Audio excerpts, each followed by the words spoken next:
গত রবিবারই অবসর নিয়েছেন সুপ্রিম কোর্টের প্রাক্তন প্রধান বিচারপতি DY চন্দ্রচূড়।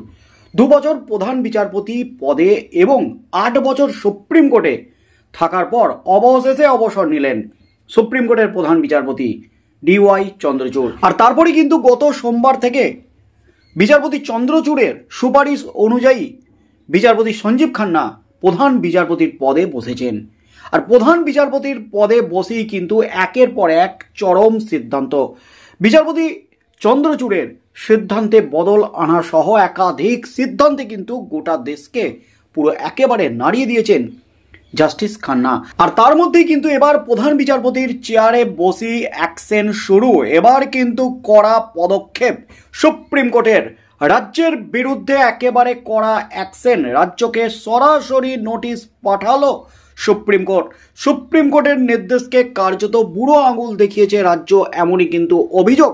এবার সুপ্রিম কোর্ট অবমাননার নোটিশ রাজ্যকে। এই মুহূর্তের সবচেয়ে বড় খবর, প্রধান বিচারপতি হিসাবে শপথ নিয়েছেন বিচারপতি সঞ্জীব খান্না, যিনি এর আগে একাধিক নির্দেশে, ঐতিহাসিক নির্দেশে রীতিমতো গোটা দেশকে নাড়িয়ে দিয়েছেন।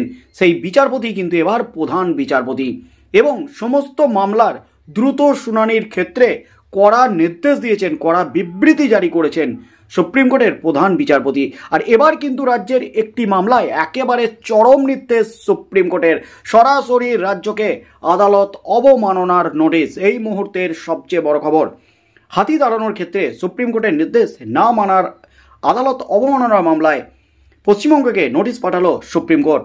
আবেদনকারী জানিয়েছেন, সুপ্রিম কোর্টের নির্দেশ অমান্য করে বন্য হাতির উপদ্রব রুখতে পশ্চিমবঙ্গে কাঁটা ও জ্বলন্ত মশাল ব্যবহার করা হচ্ছে। এই নিয়ে পশ্চিমবঙ্গের প্রধান মুখ্য বনপালের বক্তব্য জানতে চেয়েছে শীর্ষ আদালত। প্রেরণা সিংহ বিন্দ্রান বনাম কেন্দ্রের মামলায় শীর্ষ আদালত 2018 সালে 2টি নির্দেশ দেয়। ওই মামলায় হাতি তাড়ানোর ক্ষেত্রে পশ্চিমবঙ্গ, কর্ণাটক, ঝাড়খণ্ড ও উড়িষ্যায় যে নিষ্ঠুর পদ্ধতি মেনে চলা হয় তা বন্ধ করতে শীর্ষ আদালতের নির্দেশ চান আবেদনকারী। এর মধ্যে ছিল কর্ণাটক ও পশ্চিমবঙ্গে হাতিদের গতিবিধি রুখতে ধাতব শলাকার ব্যবহার ও পশ্চিমবঙ্গে সরকারি মদতে হুলা পার্টি নিয়োগ। সুপ্রিম কোর্ট নির্দেশে জানায়, পশ্চিমবঙ্গের শলাকা ও জ্বলন্ত মশালের ব্যবহার বন্ধ করতে হবে। পশ্চিমবঙ্গ সরকারের তরফে জানানো হয়, মানুষ হাতির দ্বন্দ্বের সময়ে অন্য পদ্ধতি মেনে চলা সম্ভব নয়। শীর্ষ আদালত রায়ের ব্যাখ্যায় জানায়, জরুরি পরিস্থিতিতে মৃত্যু বা ফসলের ক্ষতি এড়াতে মশাল ব্যবহার করা যেতে পারে। বিকল্প পথ আছে কিনা তা জানতে বিশেষজ্ঞদের পরামর্শ নেবে বলে জানায় পশ্চিমবঙ্গ। নয়া আর্জিতে আবেদনকারী জানিয়েছেন, পশ্চিমবঙ্গ সরকার হাতি ও মানুষের দ্বন্দ্বের ঠিক সমাধান করতে পারেনি। হাতি তাড়ানোর বিকল্প পন্থাও খোঁজা হয়নি। কার্যত সুপ্রিম কোর্টের নির্দেশকে বুড়ো আঙুল দেখিয়েছে পশ্চিমবঙ্গ সরকার, এমনই কিন্তু অভিযোগ। কর্ণাটক ও অন্য কিছু রাজ্য বিকল্প পথ খুঁজে নিলেও পশ্চিমবঙ্গ কিন্তু কোনো গ্রাহ্যই করেনি সুপ্রিম কোর্টের এই নির্দেশে। পশ্চিমবঙ্গের সাম্প্রতিক কিছু ঘটনার উদাহরণ দেন আবেদনকারীর আইনজীবী। জানান, 2024 সালের 15ই আগস্ট ঝাড়গ্রামে জ্বলন্ত মশাল ছুড়ে মারায় মৃত্যু হয় একটি হাতির। আবেদনকারীর মতে, হুলা পার্টির অভিযানে পরিস্থিতি অনিশ্চিত থাকে, জনতাকে নিয়ন্ত্রণের বিশেষ উপায়ও থাকে না। এই পরিস্থিতিতে হাতিদের মশাল ছুড়ে মারা স্বাভাবিক। এসব পদ্ধতি অনুমোদন করে পশ্চিমবঙ্গ 1972 সালের বন্যপ্রাণ সংরক্ষণ আইন ভাঙছে। আবেদনকারী জানিয়েছে, অন্য রাজ্যে বিভিন্ন গ্রামের সীমানায় আলো লাগানো হয়েছে। গ্রামবাসীদের দেওয়া হয়েছে LED বা সৌরশক্তি চালিত টর্চ। হাতি তাড়াতে লঙ্কার ধোঁয়া ও ঢাক ব্যবহার করা হচ্ছে। হাতির যাতায়াতের কথা জানতে আগাম হুঁশিয়ারির ব্যবস্থা হয়েছে। কিন্তু পশ্চিমবঙ্গ এই ধরনের কোনো পদক্ষেপ নেয়নি। হাতি বিশেষজ্ঞ পি ভেঙ্কটচালমের বক্তব্য, হাতির পালকে জঙ্গলে ফেরাতে আগুনই একমাত্র পথ। টর্চ এক্ষেত্রে ব্যবহার করে ফল মেলে না। আফ্রিকাতেও হাতির পাল তাড়াতে আগুন ব্যবহার করা হয়, তবে আগুন যাতে হাতির গায়ে না লাগে তা নিশ্চিত করতে হবে।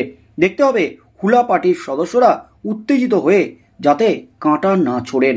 আর তার মধ্যেই কিন্তু এবার একেবারে রাজ্যের বিরুদ্ধে, সরাসরি রাজ্যের বিরুদ্ধে সুপ্রিম কোর্টের নির্দেশকে অবমাননা করা, সুপ্রিম কোর্টের নির্দেশকে বুড়ো আঙুল দেখানোর অভিযোগ। কারণ সুপ্রিম কোর্ট 2018 সালে যে নির্দেশ দিয়েছিল, সেই নির্দেশ মতো রাজ্য সরকার কোনো পদক্ষেপই নেয়নি। কারণ সুপ্রিম কোর্ট শুধুমাত্র পশ্চিমবঙ্গকে নয়, তার সাথে সাথে কর্ণাটক, ঝাড়খণ্ড, উড়িষ্যাকে এই নির্দেশ দিয়েছিল। স্পষ্ট নির্দেশ দিয়েছিল যে নিষ্ঠুর পদ্ধতি মেনে চলা হয় হাতি তাড়াতে। তাই কর্ণাটক ও পশ্চিমবঙ্গে হাতিদের গতিবিধি রুখতে ধাতব শলাকার ব্যবহার ও পশ্চিমবঙ্গের সরকারি মদতে হুলা পার্টি নিয়োগ এর মধ্যেও কিন্তু ছিল।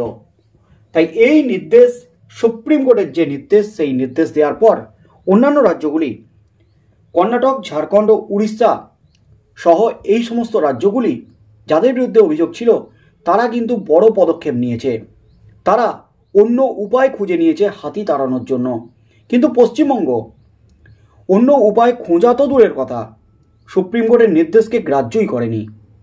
প্রথম দিকে জানিয়েছিল নির্দেশ মানা হবে, কিন্তু পরবর্তীকালে 6টা বছর কেটে গেলেও কোনো রকম কোনো পদক্ষেপ করেনি পশ্চিমবঙ্গ সরকার। তাই রাজ্যের বিরুদ্ধে একেবারে আদালত অবমাননার মামলা দায়ের হয়েছে এবার সুপ্রিম কোর্টে। আর সেই মামলাতেই কিন্তু একেবারে রাজ্যকে আদালত অবমাননার নোটিশ পাঠালো সুপ্রিম কোর্ট। তাই এই মামলায় এবার কি হতে চলেছে, রাজ্য এবার হলফনামা দিয়ে কি জানায়, কারণ এবার রাজ্য কিন্তু পড়তে চলেছে চরম ফ্যাসাদে। কারণ আদালত অবমাননার মামলা এবং সরাসরি পশ্চিমবঙ্গের প্রধান মুখ্য বনপালের বক্তব্য জানতে চেয়েছে শীর্ষ আদালত।